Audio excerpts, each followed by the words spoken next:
আসসালামু আলাইকুম। মা ছেলেদের পাকের ঘর থেকে আপনাদের জন্য রইল দোয়া এবং শুভকামনা।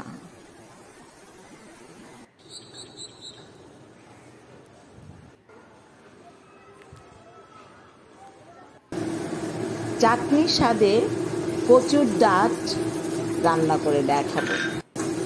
1 কাপ পেঁয়াজ কুচি তেলের মধ্যে ছেড়ে দিতে হবে। 2-3 কোয়া রসুন কুচি এই পেঁয়াজের মধ্যে দিতে হবে এবং স্বাদ মতো কাঁচামরিচ কেটে এবং একটি তেজপাতা দিয়ে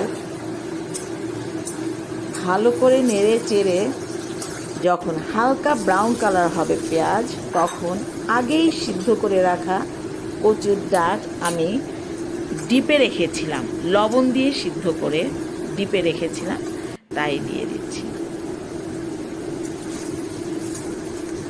চুলোর মাঝারি আঁচে রান্না করতে হবে। একটু নরম হয়ে আসা কচুর ডাঁটের মধ্যে কয়েকটি চিংড়ি মাছ এবং অল্প হলুদের গুঁড়ো দিয়ে দিতে হবে। হলুদের গুঁড়ো স্কিপ করতে পারেন।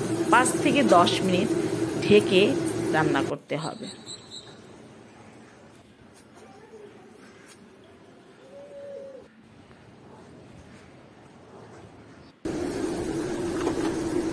দশ মিনিট পরে পুরো কচুর ডাঁট নরম হয়ে গিয়েছে এবং পুরো মশলার সাথে মিশে গিয়েছে।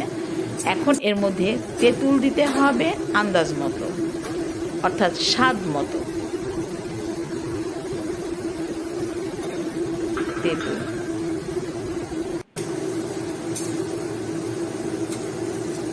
তেঁতুল নরম হয়ে আসলে এর মধ্যে চিলি ফ্লেক্স দিয়ে দিতে হবে।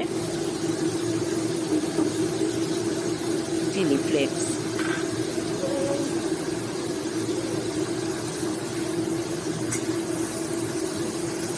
এর মধ্যে চিনি দিয়ে দিতে হবে স্বাদ মতো।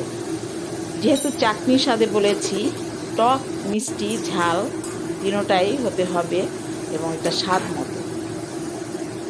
প্রায় হয়ে আসছে, কারণ তেল উপরে ভেসে উঠছে। এখন লেবুর রস তুলে ফেলার আগে লেবুর রস দিতে হবে। লেবুর রস দেওয়ায় একটু লবণ ছিটিয়ে দিতে হবে এর উপরে।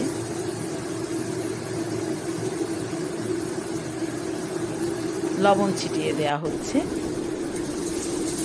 রান্না শেষ, চাটনি তৈরি করা শেষ হয়ে গিয়েছে। পরিবেশনের বাটিতে তুলে ফেলতে হবে কালার ঠিক রাখার জন্য। চাটনির স্বাদে কচুর ডাঁট তৈরি করে দেখালাম। আপনারাও তৈরি করুন। ভালো থাকুন, সুস্থ থাকুন। আল্লাহ হাফেজ।